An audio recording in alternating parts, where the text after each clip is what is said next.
స్వచ్ఛ టాక్స్కు స్వాగతం. నేను సిహెచ్వివి సత్యనారాయణ. ఇప్పుడు ఆంధ్రప్రదేశ్ రాజకీయాల్లో రైజింగ్ పొలిటికల్ స్టార్ ఎవరంటే ఇప్పుడు నారా లోకేష్ అని చెప్పేసి చెప్తారు. ఇప్పుడు ఆయనకి 3 తరాల వారసత్వం తోటి ఇప్పుడు ఆయన పైకి వస్తున్నాడని అందరూ అనుకున్నారు. కానీ గతంలో ఆయన సామర్థ్యం గురించి రకరకాలుగా వ్యాఖ్యానాలు చేసిన వాళ్ళు కూడా ఇప్పుడు ఆయన రాజకీయంగా కానీ లేకపోతే అడ్మినిస్ట్రేటివ్ పరంగా విద్యా ఐటీ శాఖల మంత్రిగా కూడా తన తండ్రికి ఏ రకంగా తీసివేయని విధంగా ఆయన పనిచేస్తున్నారని చెప్పేసి అనుకుంటున్నారు. ఇప్పుడు ఈ సందర్భంగా ఇప్పుడు తెలుగుదేశం రాజకీయాల్ని 3 తరాలుగా కవర్ చేస్తున్న సీనియర్ ఎడిటర్ అన్నవరపు బ్రహ్మయ్య గారు ఇటీవల నారా లోకేష్ని పర్సనల్గా కలిసిన సందర్భంగా అంటే గతం, వర్తమానం, భవిష్యత్తుకు సంబంధించి ఆయన ఈ లోకేష్ గురించి కానీ తెలుగుదేశం పార్టీ గురించి కానీ ఎలా విశ్లేషిస్తారనేది చూద్దాము. బ్రహ్మయ్య గారు నమస్తే అండి. నమస్కారం అండి సజ్జనాల్ గారు. అదే అండి, ఇప్పుడు ఈ తెలుగుదేశంలో ఇప్పుడు నారా లోకేష్ గురించి ఆయన ఎదుగుదల గురించి కానీ లేదంటే ఆయన పరిణితి, అసలు ఆయన బిగినింగ్స్ రాజకీయాల్లోకి ఇప్పుడు ఆయన అవును. ఫస్ట్లో ఇప్పుడు రాజకీయాలకి ఆయన ఏదో కార్పొరేట్లో మాత్రమే పనికొస్తాడు, రాజకీయాలకు పనికొస్తాడా లేదా, ఇవన్నీ ఒక్కొక్క హ్మ్. స్టేజ్గా ఆయన దాటుకుంటూ మెల్లమెల్లగా దాటుకుంటూ వచ్చాడు. ఇప్పుడు ఏంటి ఇప్పుడు మీ అవునండి. అంచనా? ఇప్పుడు ఆయన స్థిరపడినటువంటి రాజకీయ నాయకుడు. ఇప్పటి వరకు ఇంతకుముందు పరిస్థితి వేరు. ఇవాళ కుర్రాడుగా చాలా యంగ్ ఏజ్‌లో రాజకీయాల్లోకి వచ్చాడు. వచ్చిన తర్వాత క్రమంగా ఆయన నాకు తెలిసి డైరెక్ట్‌గా స్టాన్ఫోర్డ్ యూనివర్సిటీ నుంచి నేరుగా రాజకీయాల్లోకి వచ్చాడు. అంత చిన్న వయసులో. సో, ఆ చిన్న వయసులో వచ్చిన దగ్గర నుంచి మొదటిసారిగా చాలా కాలం పార్టీలో పనిచేశాడు. పార్టీలో పనిచేసిన తర్వాత మొదటిసారి ఎమ్మెల్సీ ఇచ్చారు. ఆ తర్వాత ఎమ్మెల్సీ చేసిన తర్వాత మళ్ళీ రెండోసారి వచ్చినప్పుడు ఎమ్మెల్యేగా మంగళగిరి నుంచి పోటీ చేసి జగన్మోహన్ రెడ్డి అధికారంలోకి వచ్చిన టైంలో ఓడిపోయాడు. కానీ ఎక్కడైతే ఓడిపోయాడో అక్కడే తన గెలుపు తిరుగులేని పట్టు సాధించాడు. వాళ్ళ నాన్నగారు కుప్పంలో కనుక ఎట్లయితే పట్టు సాధించాడో ఇవాళ చూస్తూ ఉంటే మంగళగిరిలో అదే స్థాయిలో ఈయన పట్టు సాధించాడు అనిపిస్తుంది. ఇవాళ మంగళగిరిలో ఏ ఇంటికెళ్ళి చూసినా కూడా మనకి ఎవరు చెప్పినా కూడా లోకేష్‌కి సంబంధించి ఏదో రకమైనటువంటి ప్రయోజనం పొందాం మేము. లోకేష్ గారు మాకు చాలా అందుబాటులో ఉన్నటువంటి నాయకుడు. అంత పెద్ద నాయకుడు అయ్యుండి కూడా మాకు చాలా అందుబాటులో ఉన్నాడు అనేది ఆయన తెచ్చుకున్నటువంటి మొట్టమొదటి ప్లస్ పాయింట్. అంటే ఇంట గెలిచి రెచ్చగలగాలంటారు కదా! ఇవాళ తన ఇల్లు అంటే మంగళగిరి. మంగళగిరికి సంబంధించి కాన్స్టిట్యుయెన్సీ ప్రతినిధిగా ఆయన చేస్తున్నటువంటి కార్యక్రమాలు అద్భుతంగా ఉన్నాయి దీనికి సంబంధించి. ఇకపోతే నేను నిన్న అనుకోకుండా వారిని కలవాల్సి వచ్చి కలిశాను. చాలాసేపు దాదాపు అరగంట సేపు ముచ్చట్లాడుకున్నాం. అంటే ఆయన అవగాహన ఎంత బాగా పెరిగిందంటే వాళ్ళ కుర్రాడని అనిపిస్తుంది. కానీ ఆ కుర్రతనంలో కూడా చాలా మెచ్యూరిటీ లెవెల్స్ పెరిగాయి ఆయనకి. థింకింగ్ చాలా వైడ్‌గా ఉంది. చాలా విశాలమైనటువంటి భావాలు థింకింగ్‌లో ఉన్నాడు. ఆయన 2 నాకు ఆయన మాటలు పెడితే అర్థమైందేంటంటే, నేను చంద్రబాబు గారు ఎవరు కాదండి శాశ్వతం. తెలుగుదేశం పార్టీ శాశ్వతం. అన్న నందమూరి తారక రామారావు గారు ఎవరు లేడు. కానీ పార్టీ ఉన్నది. అట్లానే రేపు ఒక 100 సంవత్సరాల పాటైనా తెలుగుదేశం పార్టీ అధికారంలో ఉండాలి, నిలవాలి, ప్రజల్లో ఉండాలి అనే ఆ భావన ఆయన వ్యక్తం చేయడం నాకు చాలా బాగా నచ్చింది. దీనికి సంబంధించి నేను మాట్లాడినప్పుడు. అదే. మొత్తం ఆయన చాలా దూరచూపు. ప్రభుత్వం పట్ల అధికారంలో ఉన్న ఒక కోణం అయితే, పార్టీ పట్ల సంపూర్ణమైనటువంటి భావంతో ఆయన ముందుకెళ్తున్నాడు. పార్టీని నిలపాలి. పార్టీ నిలబడితే ఆటోమేటిక్‌గా అన్నీ మనకు సమకూరుతాయి. ప్రజలకి మనం చేయాలనుకున్నది చేయొచ్చు అనే భావన ఆయన బాగా ఖచ్చితంగా వ్యక్తం చేశాడు. అందుకోసమే ఆయన ఇంకా గొప్ప విషయం ఏం చెప్పాడంటే, కొంతమందికి పార్టీలో పనిచేస్తూ ఉంటారు. వాళ్ళకి గుర్తింపు రాదు ఎంతకాలం. గుర్తింపు రావట్లేదంటే వాళ్ళకి సామర్థ్యం లేదని అంటూ ఉంటారు. కానీ మనం ఇస్తేనే కదా సామర్థ్యం వచ్చేది వాళ్ళకి. మనకు అవకాశం ఇవ్వాలి కదా వాళ్ళని. మనం అవును. వాళ్ళకి ఆ పార్టీ అవకాశం ఇచ్చి వాళ్ళని నాయకులుగా తీర్చిదిద్దాల్సిన బాధ్యత మాలాంటి పెద్దలకి, పార్టీలో ఉన్న వాళ్ళకి బాధ్యత ఉన్నది అని ఆయన చెప్పాడు. అందుకోసమే ఏదైతే అపాయింట్మెంట్స్ ఉన్నాయో వాళ్ళు ఉండేటువంటి పదవులకు సంబంధించి కూడా. అంటే మనకి ఎప్పుడు పబ్లిక్‌లో కనిపించని వాళ్ళని కూడా మేము పెట్టడం కారణం ఏంటంటే వాళ్ళు పార్టీ సభ్యుడు. పార్టీ సభ్యుడు పార్టీకి కష్టపడి పనిచేస్తున్నాడు. అందరిలో మెలిగి మాట్లాడే స్వభావం అతను లేకపోవచ్చు. కానీ పార్టీకి కష్టపడుతున్నాడు గదా! కాబట్టి అతన్ని మేము పైకి తీసుకురావాల్సిన బాధ్యత మాకున్నది అని స్పష్టంగా పార్టీకున్న ప్రయారిటీ ఆయన స్పష్టం చేశారు. అదండి. పార్టీ ఇప్పుడు ఎంత ఇస్తున్నారో అధికారానికి కూడా ఇస్తున్నారు. అది ఓకే అండి. రాజకీయ వారసత్వం అనేది ఒక ప్లస్ పాయింట్ అయితే, అదే టైంలో ఒక మైనస్ పాయింట్ కూడా అవుతుంది. ఎందుకనంటే ఇప్పుడు లోకేష్ ఉన్నాయంటే, లోకేష్‌ని సీనియర్ ఎన్టీఆర్ తోటి, లేదంటే చంద్రబాబు తోటి పోల్చుకుంటారు జనరల్‌గా. ఆయన పనితీరు గాని, ఆయన సామర్థ్యం గాని వాళ్ళకి దగ్గరగా ఉందా లేదా అనేది. ఇప్పుడు మీరు నిన్న చూసిన దాన్ని బట్టి, ఇప్పుడు ఆయన ఎలా అనిపిస్తుంది? అంటే ఇప్పుడు మొదట్లో ఏందంటే ఆయనకి ఏదో స్టాన్ఫర్డ్ నుంచి వచ్చాడు, కార్పొరేట్‌లో ట్రైనింగ్ అయ్యాడు తప్ప, ఈ రాజకీయాలంటే వీధి పోరాటాలుంటాయి. ఇప్పుడు రకరకాల జనాలతోటి మెలగాలి. ఇప్పుడు ఒక పద్ధతిగా ఉండదు. అంతా కూడా డిసోరియంటెడ్‌గా ఉంటది. దీంట్లో ఎలా మెలుగుతాడు అని చెప్పేసేసి అనుకున్నారు. ఇప్పుడు ఈ కంపారిజన్ కూడా ఉంటది. ఎన్టీఆర్‌కి, చంద్రబాబుకి. ఇప్పుడు నేను చూసారు కదా ఆయన్ని. ఎలా కంపేర్ చేస్తారు? ఇప్పుడు మీరన్నట్లుగా నేను ఎన్టీ రామారావు గారి చైతన్య రథంతో కలిసి ప్రయాణం చేసిన అనుభవాలు నాకున్నాయి. ఆయనతో దగ్గరగా చూసిన అనుభవాలు నాకున్నాయి.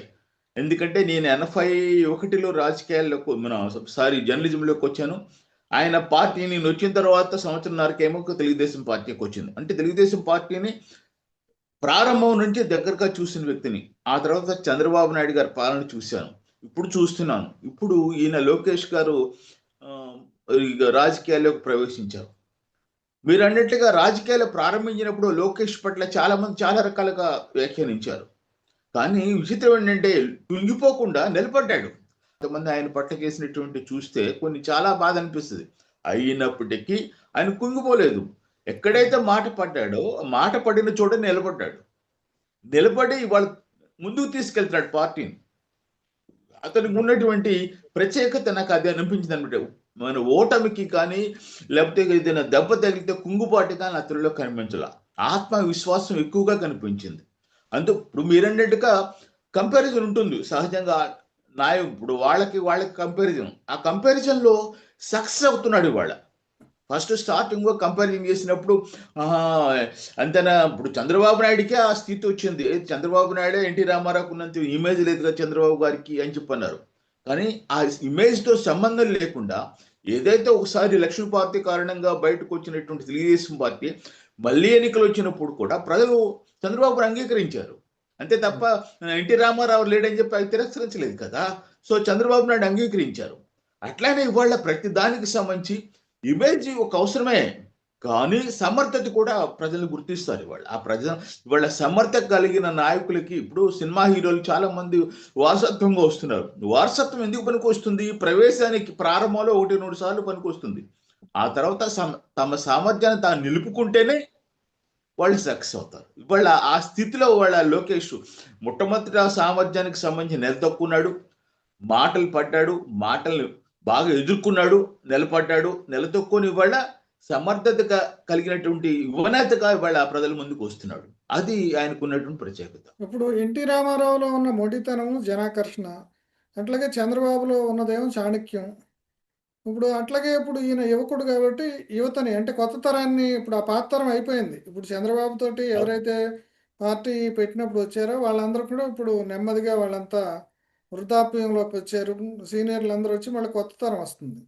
ఇప్పుడు అందుకనే ఇప్పుడు అవునండి. వాళ్ళిద్దరికీ ఆ క్వాలిటీసు అట్లాగే యువతరాన్ని కలుపుకునే క్వాలిటీస్ ఏమైనా ఈయనలో కనపడుతున్నాయా? నిన్న మీరు ఆయన కలిసినప్పుడు? అవునండి. ఇప్పుడు మనకి ఫిఫ్త్ జనరేషన్ రన్నింగ్‌లో ఉంది. కొన్ని సిక్స్త్ జనరేషన్ కూడా వెళ్తున్నాం. ఆ ఫిఫ్త్ జనరేషన్ ఏదైతే 5జీ, 6జీ అంటున్నామో, ఆ 5జీ, 6జీ ఆ క్వాలిటీస్ అన్నీ కూడా లోకేష్‌లో కనిపిస్తున్నాయి ఇవాళ. ఎందుకంటే ఇప్పుడు ఉన్నటువంటి లేటెస్ట్ టెక్నాలజీ తెలుసుకున్నటువంటి వ్యక్తి ఇవాళ ఆయనకి సంబంధించి చూస్తూ ఉంటే ముందు చూపు వాళ్ళ తండ్రిలాగానే పాఠశాలని కొత్త వినూత్నంగా మార్పు చేయాలని ఆలోచనలో ఉన్నాడు. ప్రతిదానికి సంబంధించి. పాఠశాలలకు సంబంధించి చేంజ్ చేస్తే బావుంటుంది. ఇవాళ ప్రజలకు అత్యంత ప్రయోజనకరమైన విషయం అని చెప్పేసి. అట్లాగే ప్రభుత్వ ఆసుపత్రుల్ని ఏ విధంగా దీన్ని ప్రజలకు చేరువ చేయాలి. ఇప్పటికే చాలా మెరుగైంది. ఇప్పుడు ఈ ప్రస్తుతం చూసుకున్నట్లయితే గవర్నమెంట్ హాస్పిటల్, జనరల్ హాస్పిటల్‌లో మనకి విజయవాడ, గుంటూరు, విశాఖపట్నం, తిరుపతిలో చూసుకుంటే ప్రజల్లో నేను ఎంక్వైరీ చేసిన ఇటువంటి ఈ లోకేష్ గారి కంటే ముందు నేను ఒకసారి గుంటూరు హాస్పిటల్‌కెళ్ళాను. 10 రోజుల క్రితం. వెళ్ళినప్పుడు అక్కడ ఉన్నటువంటి పేషెంట్లు చెప్పింది ఏంటంటే, డాక్టర్లు అద్భుతంగా చూస్తున్నారండి. రోజుకి 3 సార్లు వస్తున్నారు. చాలా అద్భుతంగా ఉంది డాక్టర్ల పనితీరు. అందరూ చెప్పారు దీనికి సంబంధించి. ఇప్పుడు చిన్న చిన్న ఎన్విరాన్మెంట్కి సంబంధించి లేకపోతే ఈ అవి తేడాలు ఉంటే ఉండొచ్చు కానీ బట్ డాక్టర్ల పనితీరు పెరిగింది. డాక్టర్లు సామర్థ్యాన్ని సక్రమంగా వినియోగించుకుంటున్నారు.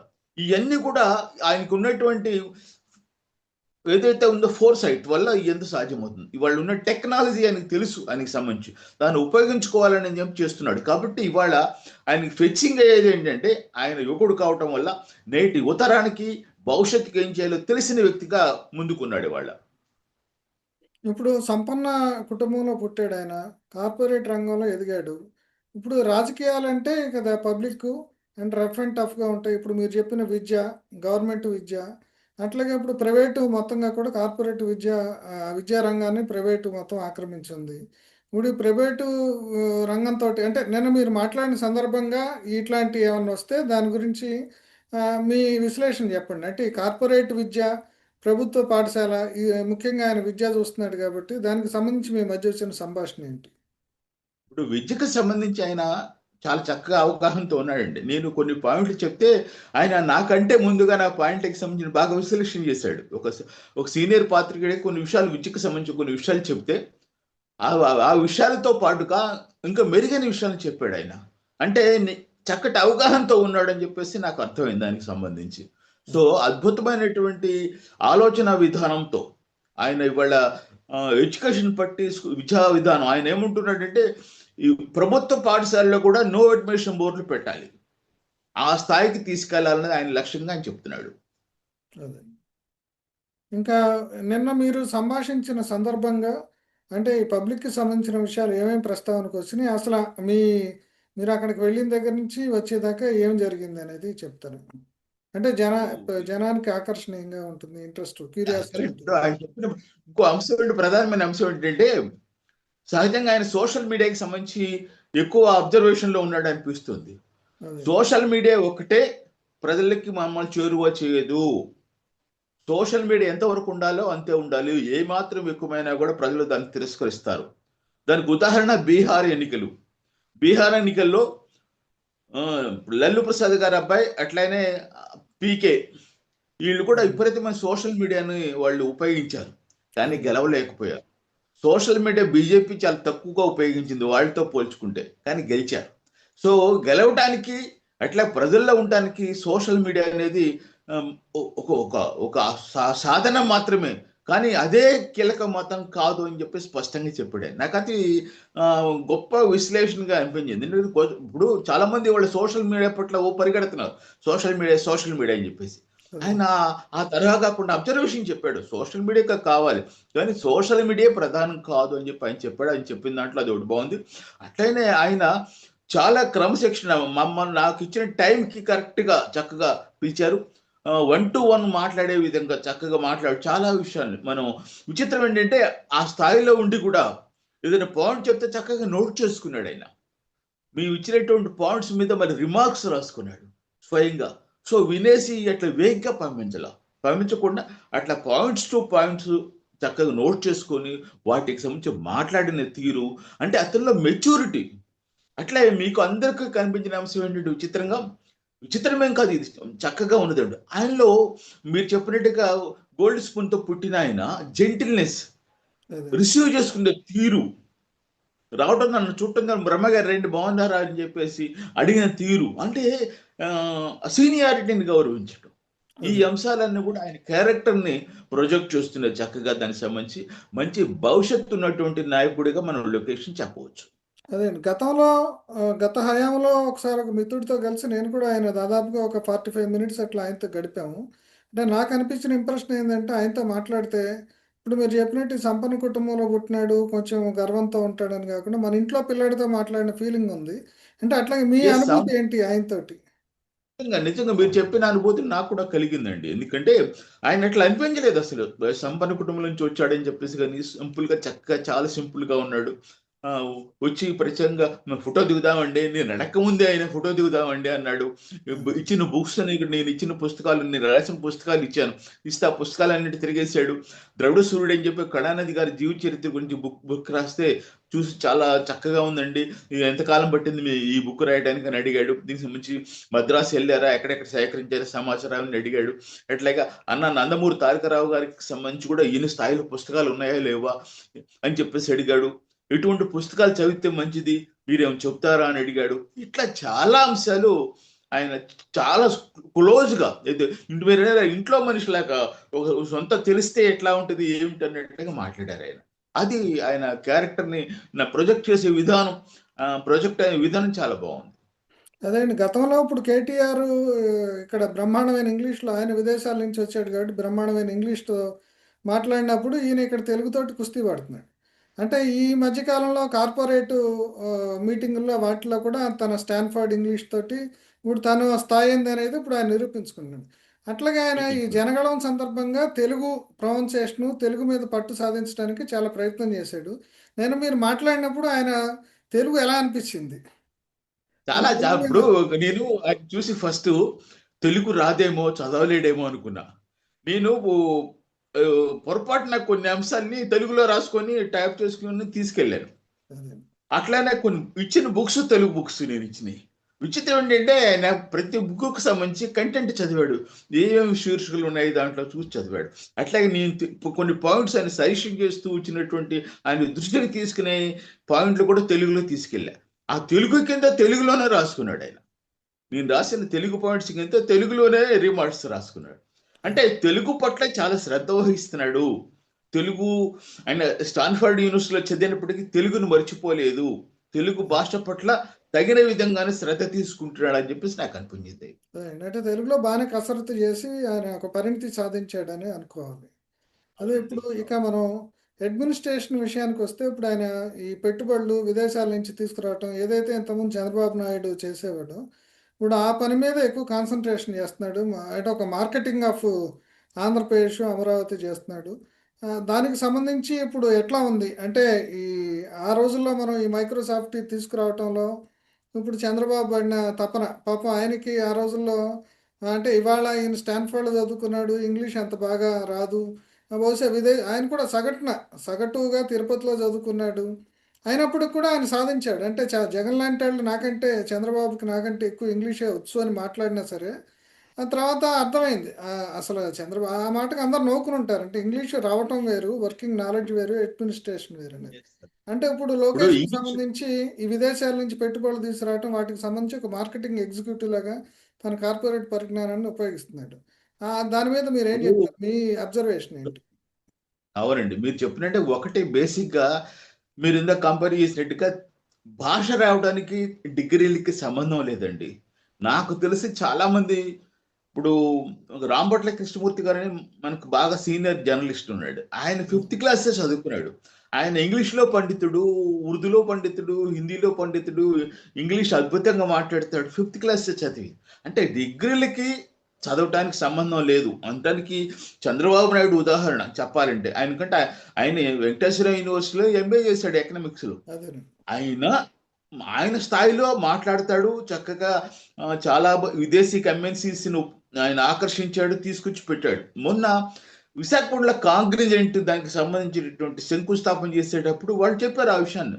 అదే. మేము ఆ రోజున హైదరాబాద్‌లో కాగ్నిజెంట్ శంకుస్థాపన చేస్తున్నప్పుడు చంద్రబాబు నాయుడు గారు మాకు దగ్గరుండి చేయించారు. ఇవాళ కూడా చంద్రబాబు గారితో పాటుగా లోకేష్ గారు కూడా దగ్గరున్నారు మాకు అని చెప్పేసి కొన్ని విషయాన్ని గుర్తు చేశారు కాగ్నిజెంట్ వాళ్ళు దానికి అదే. సంబంధించి.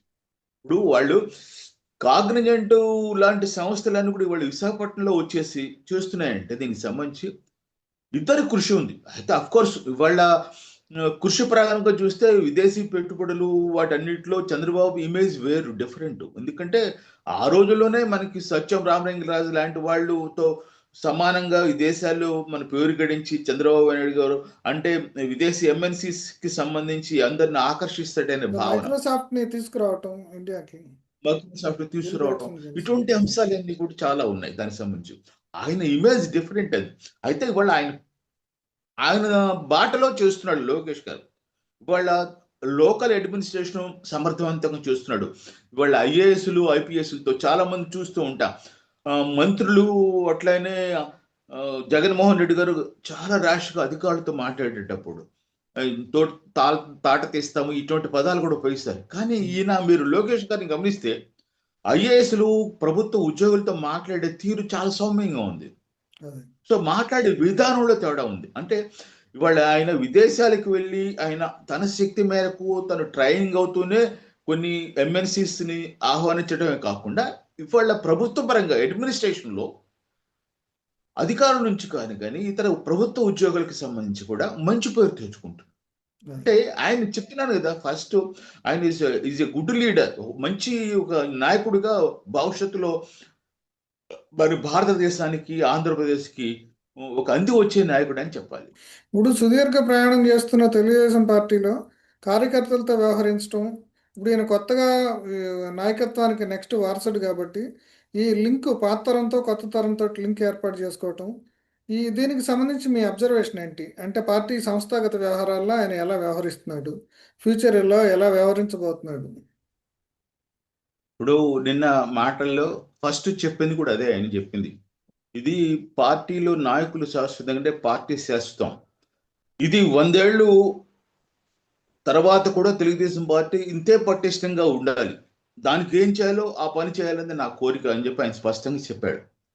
అందుకోసమే ప్రతి కార్యకర్తకే అవకాశం ఇవ్వాలి. కొంతమంది పనిచేస్తూ ఉంటారు, ఎక్స్పోజర్ తెలియదు, కానీ అటువంటి వాళ్ళని కూడా పార్టీ గుర్తిస్తుంది. గుర్తించి అటువంటి వ్యక్తులకు కూడా పదవులు ఇచ్చే ఆలోచన చేస్తున్నాం. పదవులు ఇచ్చాం కూడా, ఇప్పటివరకు ఇచ్చిన వాళ్ళు కొంతమందికి ఏమనుకుంటారంటే ఇటువంటి వాళ్ళకి ఇచ్చారేంటి అనే భావన కలిగింది కొంతమందికి. కానీ వాళ్ళు ఎంతో కాలంగా పార్టీకి వాళ్ళు పనిచేస్తున్నారు. వాళ్ళు గుర్తించాల్సింది, నాయకులుగా తయారు చేయాల్సిన బాధ్యత మాదే. అందుకే అటువంటి వాళ్ళకి ఇస్తున్నానని చెప్పాడు. ఇది కాకుండా కార్యకర్తలు పార్టీ సభ్యుల యొక్క సంక్షేమానికి ఆయన అందరికీ తెలిసి ఇప్పటికే ఆయన ఏం చేస్తున్నాడు, ఇన్సూరెన్స్ పాలసీ ప్రతి సభ్యుడికి కూడా ఇన్సూరెన్స్ కలిగిస్తున్నాడు. అట్లాగే పార్టీ పిల్లలకు సంబంధించినటువంటి విద్యాపరమైనటువంటి సహకారం అందించడం, అట్లే వైద్య సేవలకు సంబంధించి బసవతారకం ఇన్స్టిట్యూట్స్ ద్వారా కానీ ఇతరత్ర సంస్థల ద్వారా సేవలు అందించిన పార్టీ పరంగా ఉన్నటువంటి కార్యకర్తలకి సహకారం అందించడం, ఇది కింద స్థాయి సభ్యులకే కాకుండా తనకంటే సీనియర్స్కి, వాళ్ళ నాన్నగారితో సమకాలీకులుగా ఉన్నటువంటి సభ్యులతో వాళ్ళని గౌరవిస్తూ తీసుకెళ్ళటం వల్ల వాళ్ళకు కూడా అసంతృప్తి ఏం లేదు. వాళ్ళ విచిత్రం గమనిస్తే మీరు చంద్రబాబు గారు సమకాలీకులతో ఉన్నటువంటి నాయకులు లోకేష్ గారి దగ్గర పనిచేయడానికి వాళ్ళమే ఫీల్ అవ్వట్లే. కారణం ఏంటంటే అధికారం చెలాయిస్తే ఆయన ఫీల్ అవుతారు పెద్దవాళ్ళు, కానీ పెద్దవాళ్ళని గౌరవిస్తున్నాడు ఈయన. వాళ్ళని ఏ విధంగా సముచితంగా గౌరవించాలో అంత గౌరవించి పార్టీలో ఇతను పెద్దవాళ్ళకి కనిపించినప్పుడు వాళ్ళ తర్వాతే నేననే భావంలో ఉన్నాడు ఆయన. అందువల్ల పెద్దవాళ్ళలో బాధ లేదు, చిన్నవాళ్ళకి సంబంధించి సంక్షేమ కార్యక్రమాలు చేస్తున్నాడు, వాళ్ళ యొక్క బాగోగులు చూస్తున్నాడు, పార్టీ కార్యకర్త బాగోగులు. సో ఈ విధంగా పార్టీని పటిష్టంగా కార్యకర్తలతో 100 ఏళ్ళు ముందుకు తీసుకెళ్లాలనే భావనతో ఆయన ఉన్నాడు. అది ఫైనల్గా ఒక విషయం అండి, ఇప్పుడు ఎట్లాగూ తెలుగుదేశం ప్రభుత్వం మాత్రమే కాదు, ఇది బీజేపీ జనసేనతో కలిసిన ప్రభుత్వం. దానికి తోడు పవన్ కళ్యాణ్కి కూడా ఇప్పుడు ఒక పెద్ద జనాకర్షణ ఉంది, ఆయన పార్టీకి కొంత సామాజిక వర్గం ఇదంతా ఉంది. అంటే ఈ కూటమిని ముందుకు తీసుకెళ్ళటంలో ఇప్పుడు ఈయన చంద్రబాబు లాగానే ఇప్పుడు లోకేష్ కూడా చేయగలుగుతారంటారా? అంత సామర్థ్యంతో, అంత న్యాక్ తోటి, అంత చాణుక్యంతో. ఇప్పుడు చిన్న వయసులో కూటమితో కలిసి పనిచేసే అవకాశం, ఆయనకు ఒక రాజకీయంగా అనుభవం ఇచ్చే అవకాశం ఉంది ఇది. సో ఇది ఒక రాజకీయ అనుభవం.